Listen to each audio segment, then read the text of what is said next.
is good to see everyone. Morning po.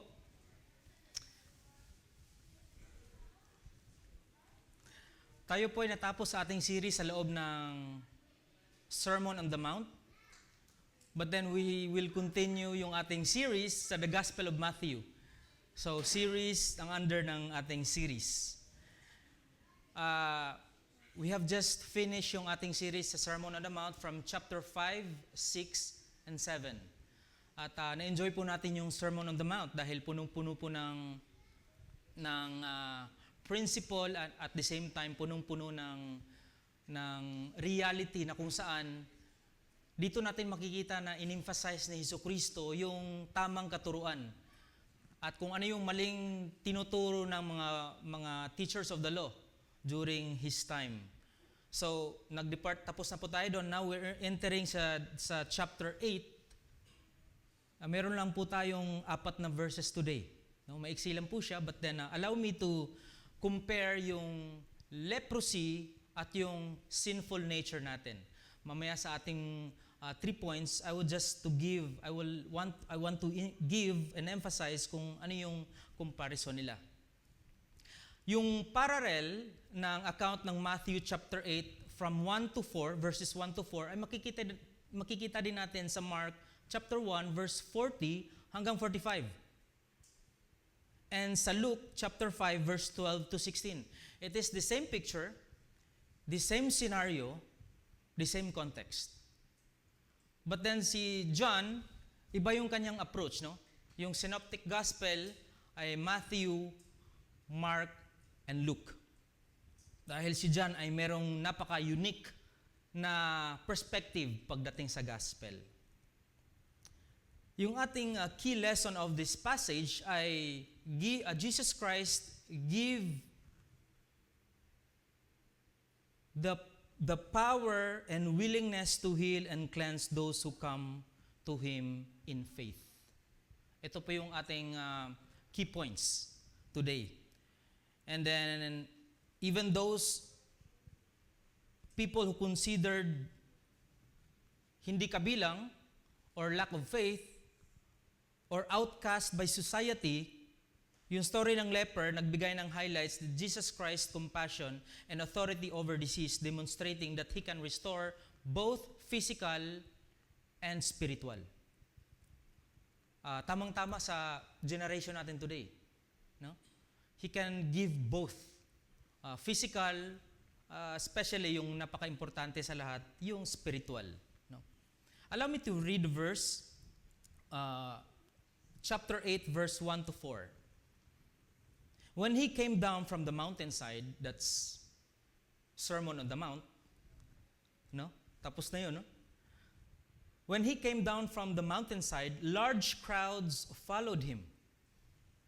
A man with leprosy came and knelt before Him and said, "Lord, if you are willing, you can make me clean." Then Jesus put out His hand and touched him, saying, "I am willing. Be cleansed." Immediately his leprosy was cleansed. Then Jesus said to him, "See that you don't tell anyone, but go, show yourself to the priest, and offer the gift Moses' commandment as a testimony to them." So very short. So unang-una, exiting yung Sermon on the Mount, pinakaunang verse dito, verse 1, when He came down from the mountainside, may malaking crowd na sumama kay Jesucristo at merong isang leper. Now, what is a leprosy? Leprosy is a kind of sickness na talagang walang cure during that time. Yung leprosy, yung sakit na leprosy, hindi lang siya na-mention sa bagong tipan, sa New Testament, kundi na-mention siya sa Old Testament. Way before pa, yung sakit na leprosy ay talamak na. Common na siya. Well-known siya sa uncurable. Walang cure. Walang gamot na pwedeng mag-heal sa tao na may leprosy. Ito yung one of the most tiring, nakakapagod pag meron kang leprosy and deadly disease during sa biblical times. Parang everyday nagsasuffer ka. Walang gamot. The term leprosy appears in the Bible 68 times. Several people mentioned sa Biblia, sa Old Testament. Una dito si Miriam, yung sister ni Moses. Si Miriam nagkaroon siya ng leprosy dahil sumuway siya sa kanyang kapatid, who is a Jewish leader during that time sa Old Testament. But then, hindi maganda yung relationship nila. Lagi niyang sinusuway yung kanyang kapatid. At nagkaroon siya ng leprosy. But gladly, at the end of the day, hinil siya ng Panginoon. So we have a lot of people was mentioned dito sa Old Testament. Meron din tayo sa 2 Kings chapter 5, yung famous Syrian general na si Naaman. Meron siyang leprosy. At gladly, yung leprosy, nihil din siya ng Panginoon. And then we have several people na na-mention sa New Testament. Yung Simon the leper sa chapter 26 ng Matthew. The same gospel. Yung palayaw niya, leper. Talagang meron siyang leprosy. But then this man invited Jesus to come to his house. Ngayon, yung leprosy ay tinatawag natin siya na Hansen's disease. And then yung history nito, it is named after Norwegian, isang man from Norway, na nakadiscover ng gamot called Microbacterium leprae in 1873. During that time, ginamit yung kanyang pangalan, Hansen's disease. At he gave a cure sa leprosy. But in general, it took 4,000 years bago nagkaroon ng gamot. No? At another information, you can be infected sa symptoms, not knowing for about 4 to 8 years, meron ka palang simptomas ng leprosy. It starts from skin rashes, bruises, merong kakaibang itsura ng skin mo, no? Later on we'll check our skin if meron bang symptoms nun, no? So doon siya nagsa-start, and then eventually tatakbo yung bacteria, tatakbo sa spinal cord, at yung buto natin ay nagko-curve, no? Nagdi-disalign, at yung skin natin ay nadi-deform, no? For 4 to 8 years na meron ka palang leprosy. Patients with leprosy experience disfigurement sa kanilang mga fingertips. Unti-unti, nagiging baluktot na yung formation ng kanilang mga daliri dahil nga sa simptomas na ito. At marami pang iba. Nawawala yung sense of smell nila. Even yung touch, yung sensor ng touch ay nawawala na. At nagkakaroon na siya ng amoy. So much of that information, no?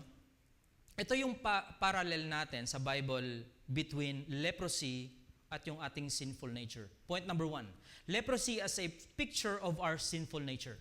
It is so simple. Leprosy as a picture of our sinful nature. Now, you might be thinking, sa loob ng 68 times na na-mention yung leprosy sa Biblia, both Old Testament and New Testament, people would think na, kaya ka nagkaroon ng leprosy dahil meron kang unconfessed sin. Or maybe your parents merong unconfessed sin na ito ay nakuha mo. Or maybe God wants to test you. Meron tayong mga ganung thinking, no? So, may isang tao na binanggit dito. No, verse 1, let's go back sa verse natin. When he came down from the mountainside, that's Jesus Christ, after the Sermon on the Mount, a large crowd followed him. A man with leprosy came and knelt before him. So we don't know the picture really, kasi kung meron kang leprosy, alam mo sa law, during sa Leviticus, no, na lahat kapag may leprosy ka, you would keep distance sa isang tao. Dahil ito ay protocol ng Leviticus where Moses give a certain specific rule na hindi ka pwedeng lumapit sa isang tao or even touch their hands. No? But sabi sa context, lumuhod siya. And then eventually, Christ Jesus touched him. So, yun lang yung ating information. But we don't know the real context kung ano yung klaseng ilang distance, ilang metro ang distansya doon sa yung leper na yun kay Jesus Christ. Then makikita din natin dito, a large crowd followed him. Now, take note, kapag yung isang verse nag-mention, a large crowd followed him, hindi ibig sabihin, sumunod sila kay Kristo. You can follow Christ but you don't obey Christ at the same time. That's a different story. I might be a follower of Christ, an idol, fanatic. Oh, I really like yung mga teachings sa Bible, but then I don't obey His commandments. That would mean I'm not really a follower of Christ. Kasi iba yung follower sa nag-obey. Right? Iba yung follower sa nag-obey. I can be a follower like, okay, but I don't really obey yung kanyang mga teachings. Hanggang doon na lang. Okay? Period. So sinabi dito, a follower, kasi meron silang intention, meron silang personal motive. They just want to be clean. Or they just want to feed their family. Kasi makapangyarihan si Jesucristo. I believe that He's the Messiah who will save the world. That's why I want to follow Him. Uy, that's Jesus Christ. But when the time Christ gave Himself for us, the message of the gospel, and that's the time that we don't really obey His word.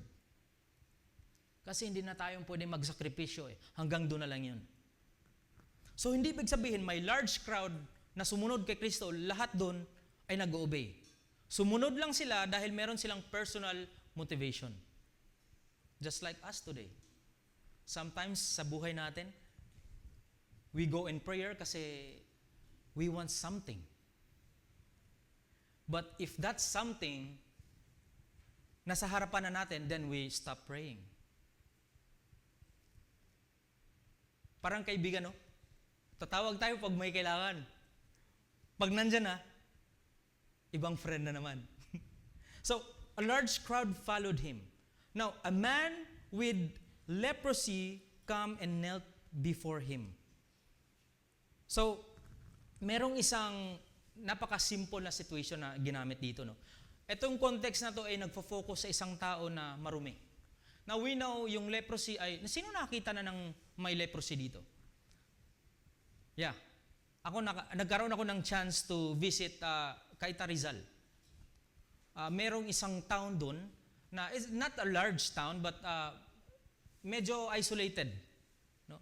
Doon mo maamoy mo sila, malayo pa lang. And then hindi nila alam na wala na yung fingertips nila. Kinakain yung parts ng katawan nila. Sila ay isolated. No? So yung transition ni Jesus Christ dito, no, na makikita natin na binigyan niya ng importansya yung isang may leprosy. Sa sobrang daming crowd na sumunod sa kanya, doon siya nagbigay ng atensyon sa may isang matinding may pangangailangan. And that's us. Despite sa sobrang daming tao sa mundo, may isang nangangailangan, no doubt 100%, garantisado na si Jesucristo alam niya yung pangangailangan mo. Makikita natin yan dito. Now, like I said kanina, napaka-common na misunderstanding during sa biblical times that in fact that the leprosy was not a punishment for sin, but it is a picture of sin. Again, it is not a punishment for sin, but it is a picture of our sin. Dito po tayo magbibigay ng points, no, this morning. I want to give a difference between leprosy and our sinful nature. Leprosy and our sinful nature. Leprosy is acquired. Nakukuha natin siya. Wala kang leprosy today, but you don't know after 10 years. It is acquired. Makukuha siya. You might be healthy today, but you don't know after 10 years. Or maybe kapitbahay mo, ay, na-touch yung polo mo. Tapos nilabhan, may open wound, pumasok yung bakterya at nagkaroon ka ng leprosy. It is acquired. But sinful nature is inheritance.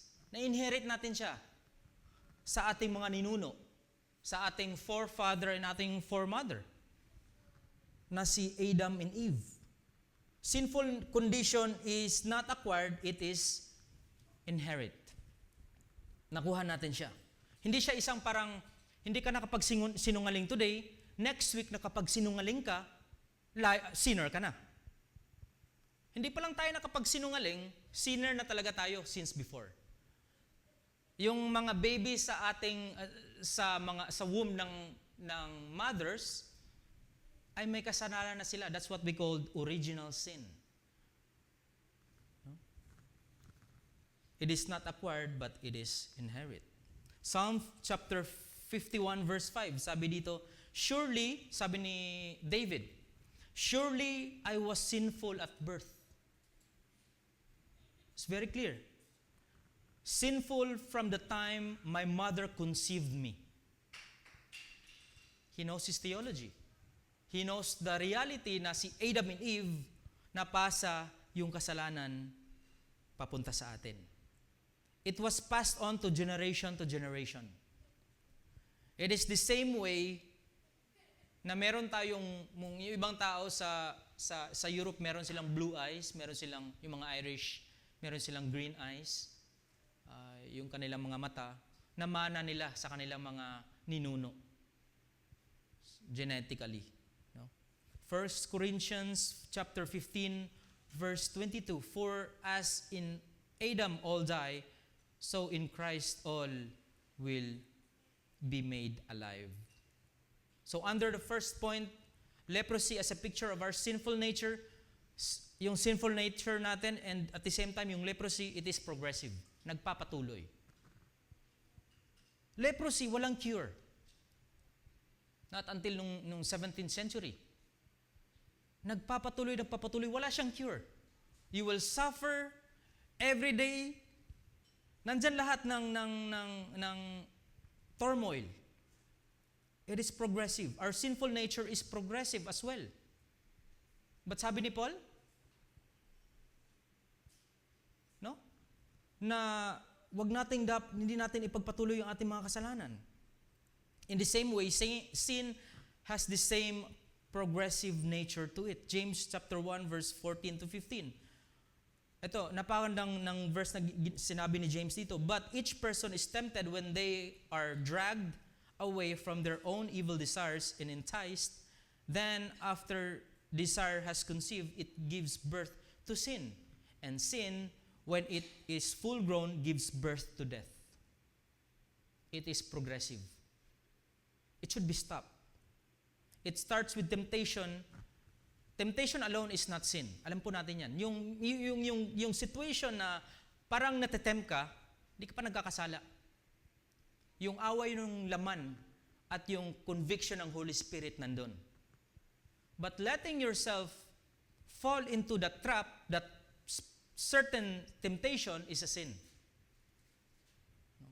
Doon nagkakaiba. Sin itself is progressive. For example, I would like to use yung ating vices, no, yung mga taong addict. Allow me to use it. For example, it starts with marijuana. And then for after a year, you're not satisfied with marijuana. You're looking something na nagbo-boost ng energy mo. And then that's why you look for cocaine. And then parang after 2 years, hindi ka na satisfied sa cocaine, you look for medyo mas nakaka-excite. You look for heroin. And then, hindi ka na satisfied after 3 years, you look for another thing. And it would lead to death. Na talagang helpless ka na. Kasi you're very dependent sa drug na yun. It's like sin. It is progressive. Nagpapatuloy at nagpapatuloy. It leads you to death. Even as Christians, if we accepted Christ as our Savior, our spirit has been regenerated, but our flesh is still at the war with your spirit. Nandun pa rin, no? Sabi ni Paul dito sa Romans chapter 7 verse 15 hanggang 18, napaka-common sa atin to, nag-aaway yung kanyang flesh. Sabi niya, I do not understand what I do. Hindi ko alam yung feeling ko, kung ano yung ginagawa ko.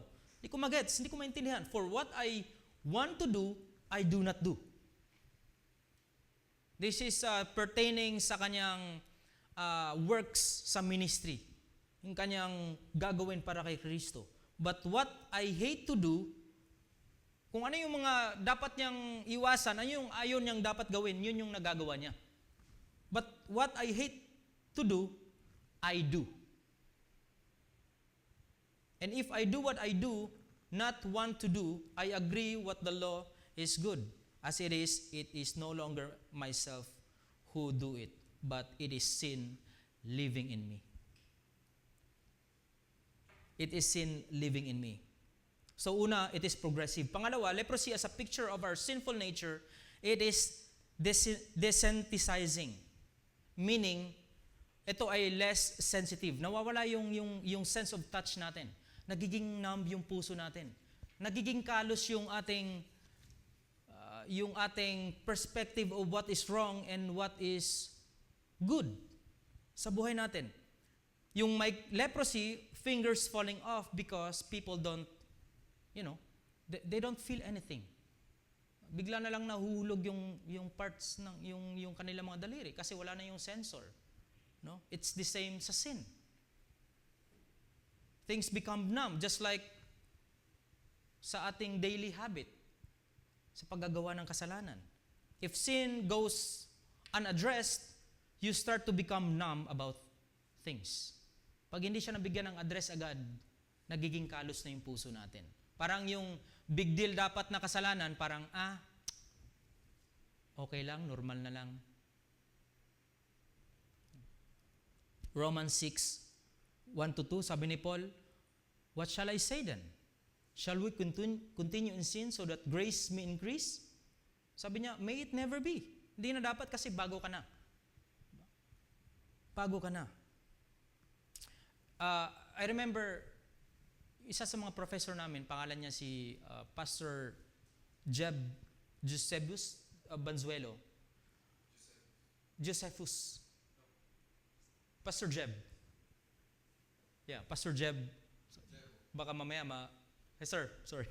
Mamaya makita siya. Pastor Jeb Banzuelo. Sabi niya, yung isang pader, common ng pader sa Pilipinas, no? Nagkakaroon ng lumot. Alam mo yun? Nagkakaroon siya ng lumot. But hindi mo na papansinin, okay lang yan, hanggat after 1 month, 2 months, dumadami yung lumot. After a year, bagsak na yung buong pader. Dahil hindi natin tinanggal yung isang lumot. So if we don't really take notice sa ating mga kasalanan, if we see it as a very minor thing sa buhay natin, that would lead sa napaka-delikadong situation sa buhay natin. It should be stopped. Now, pangatlo, leprosy as a picture of our sinful nature. It is progressive, it is desensitizing, it is isolating. Now, we know the context, kapag meron kang leprosy during that time sa Old Testament and even sa New Testament, you're outcast sa family mo. Now, kung meron kang ketong, this is the part where napaka-painful. Dahil kung sino yung mahal mo sa buhay, abay, mag-farewell ka na. Dahil you will be outcast. Kung walang cure, you will be outcast forever sa buong buhay mo.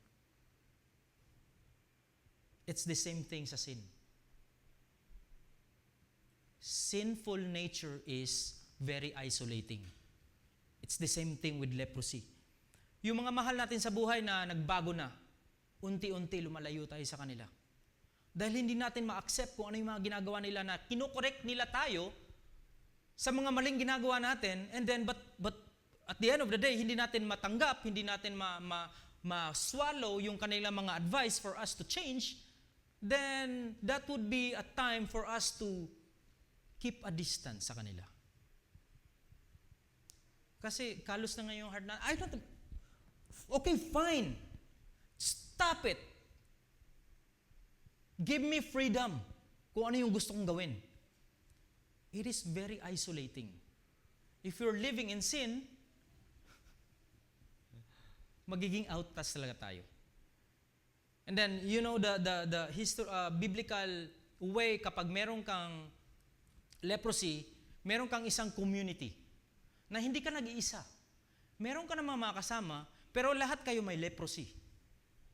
You do the same thing just like sa kasalanan. Kung before, you're living in sin, ngayon doon ka na sa grupo na lahat kayo mayroong common ground.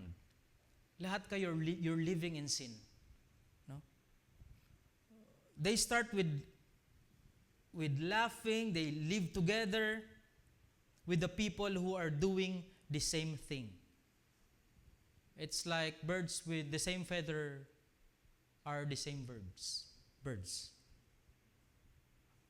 Gusto kong mag-compare sa dalawang version ng text na ito. Sa King James Version, no? 1 Corinthians chapter 15, verse 33. Sabi dito, do not be deceived. Evil associations corrupts good manners. But sabi dito sa NIV, 1 Corinthians 15, verse 33, do not be misled. Bad company corrupts good character. Bad company corrupts good character. Now, we should be careful with our company. No, hindi company na kay siya, no? Yung ating group of friends. It's not, let me explain that, no? Hindi ibig sabihin na hindi na tayo makipag-friend ng mga hindi mananampalataya. In fact, God commanded us to go reach out sa kanila. But when it comes to a situation now, we are living with them, starts to do things with them, ayun ay baka tayo ang magiging bad fruit. That we know that we have the Father, the gardener, at yung vine, yung puno, yung ugat ng punong kahoy. If a good tree will produce bad fruit, it would be an outcast. Isaiah 59 verse 2. If your iniquities have separated you from God, your sins have hidden His face from you, so that He will not hear. And then pang-apat, leprosy as a picture of our sinful nature. It is incurable and fatal kapag walang Diyos. There's no such cure, no medicine na pwedeng gumamot nito. It is only by the blood of Jesus Christ who can heal you.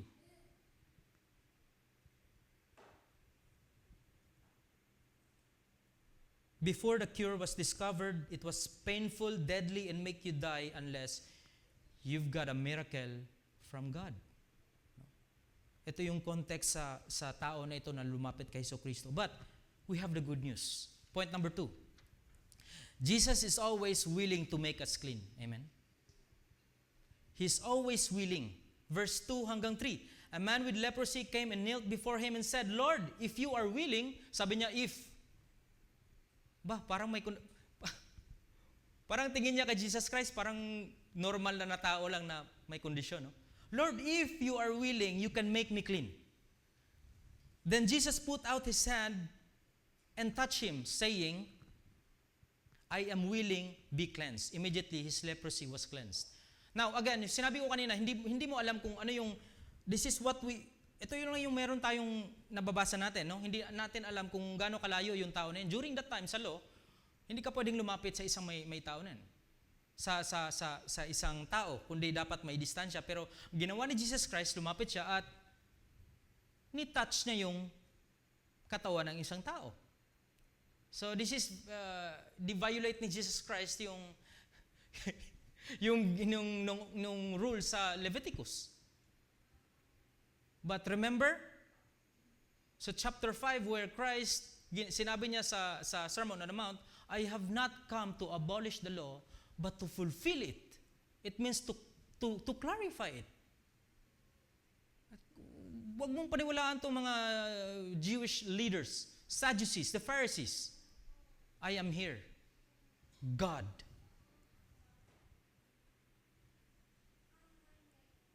So, immediately, napaka-importante nun, immediately, his leprosy was cleansed. Now, yung pag-approach sa isang tao, let me give an example sa isang normal na kaibigan lang.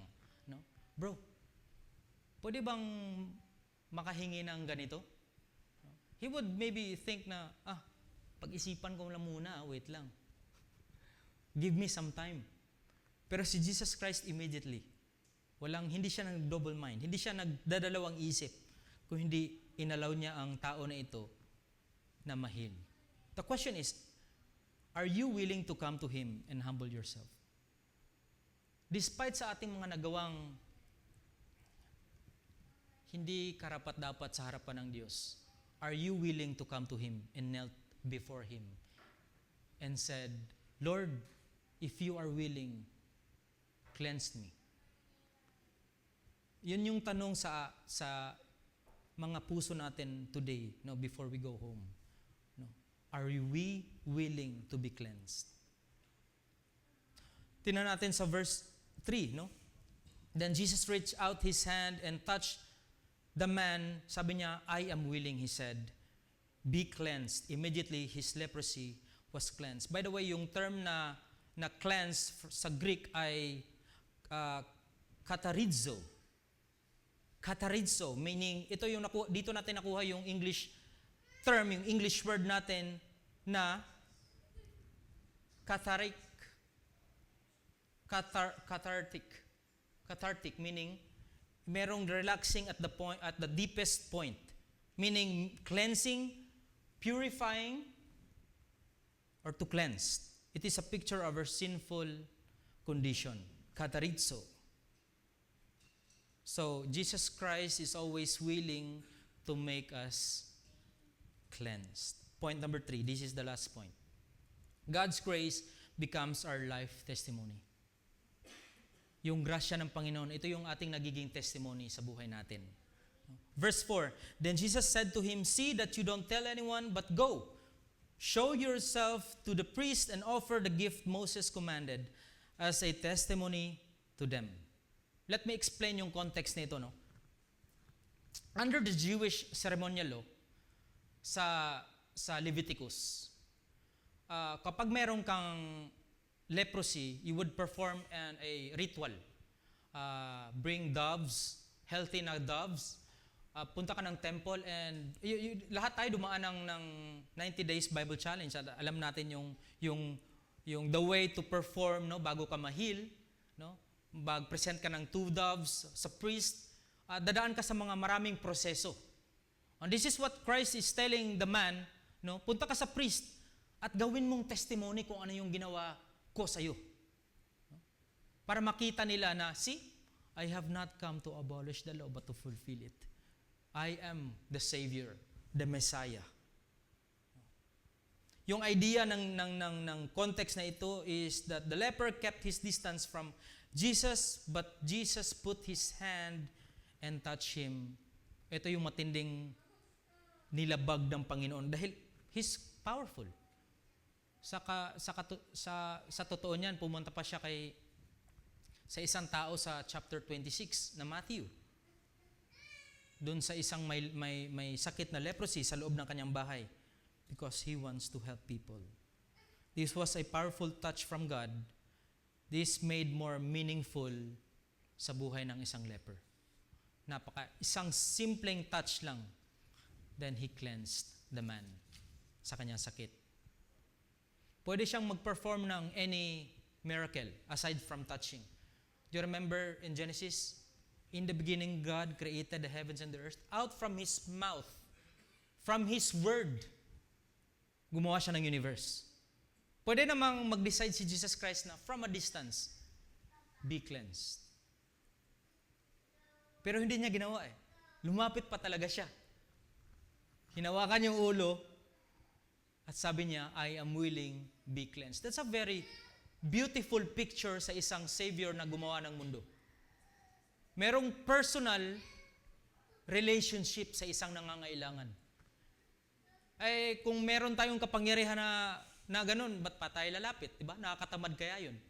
Sabihin ko na lang, be cleansed. Pero Jesus Christ is very intimate, very personal sa taong nangangailangan. That's why He touched his head. He was not only healed, but He was cleansed. Yung mga taong, yung group of crowd, no, when Jesus Christ came down from the mountain, sa kanyang Sermon on the Mount, maraming crowd ang sumunod sa kanya. Doesn't mean followers sila. Meron lang sila talagang may personal intention sila kung bakit sila sumunod kay Kristo. But despite sa maraming mga crowd, Jesus Christ sees the heart of a person na nangangailangan. Verse 4, Then Jesus said to him, "See that you don't tell anyone." Jesus Christ, hindi siya proud na tao eh. Hindi siya yung pasikat ba? See? Kung tayo yun, ay, naka-live pa. Kita nyo, namimigay ako ng, pre, kailangan mo ng helmet ng motor? Alam mo yung mga vlogger sa Pilipinas, no? Pinapakita yung kanilang works. No? I'm not against doon sa ano. Well, maganda yun. No? But Jesus Christ is very discreet. Hindi siya yung nagpapakita sa public. Talagang sinusundan siya ng mga tao because of His wonderful heart. So pumunta ka dun sa priest. Show yourselves to the priest and testify kung ano yung nangyari. Jesus want to keep down the excitement of the crowd until the proper time sa kanyang pag-revealed. This is the context. Ayaw muna ni Jesus Christ na i-boom, i-surprise yung mga tao, I am the Messiah. But He's waiting for the right time na ma-revealed sa Father. The Mosaic law commanded specific sacrifice and ordinance and practices para i-heal yung leper. But wala na yun, tapos na. We are under His grace. Thankfully, we are under His grace na meron tayong constant, direct communication sa kay Jesus Christ. We no longer perform those sacrifices, no, na ibigay natin kay Kristo, but yung ating puso, yung ating buong pagkatao, yung ating sakripisyo ang dapat nating ibigay sa Kanya. The way Jesus Christ blessed this leper shows us that we need more than our basic need. Mas sobra pa dun. The leper needed healing, but he needed cleansing. Ganon din tayo. Kailangan natin ng cleansing sa buhay natin. We are lepers. We are stinky. Tayo'y mabaho sa harapan ng Diyos. Pero hindi niya pinansin yun. Lumapit siya sa atin if we are willing. And He will cleanse us. He will cleanse us sa ating mga kasalanan. Let's pray. Father, we thank You so much for Your word. We thank You, Lord, for dying on the cross for us. Kung meron man po sa amin dito, Panginoon, ng humihingi ng kapatawaran sa aming mga nagawa, sa aming buhay, we would like to say sorry. We want to forgive our sins, Panginoon, sa inyong harapan. If You are willing, Father, to cleanse us from our unrighteousness, help us, Father, to practice our faith, our proper faith sa inyong harapan, Panginoon. We thank You, Lord, sa lahat ng mga nandito, sa mga dumalo. Continue, Lord, to be with them, continue, Lord, to be with them, to guide them, give them guidance. Cover them with Your precious blood, Panginoon. Sa aming group discussion, Panginoon, help us to exercise to give an insights, to comfort one another, to say things na makapagbigay ng guidance sa aming kapatid, Father. We thank You, Lord, for this church. We thank You, Lord, sa privilege na kami ay makapag-aral ng Inyong salita, Panginoon. We thank You, Lord, for the freedom. Salamat po sa time, sa panahon na kami ay malaya para mag-aral ng Inyong salita. We thank You, Lord, for today. Bless everyone. In Jesus' name we pray. Amen.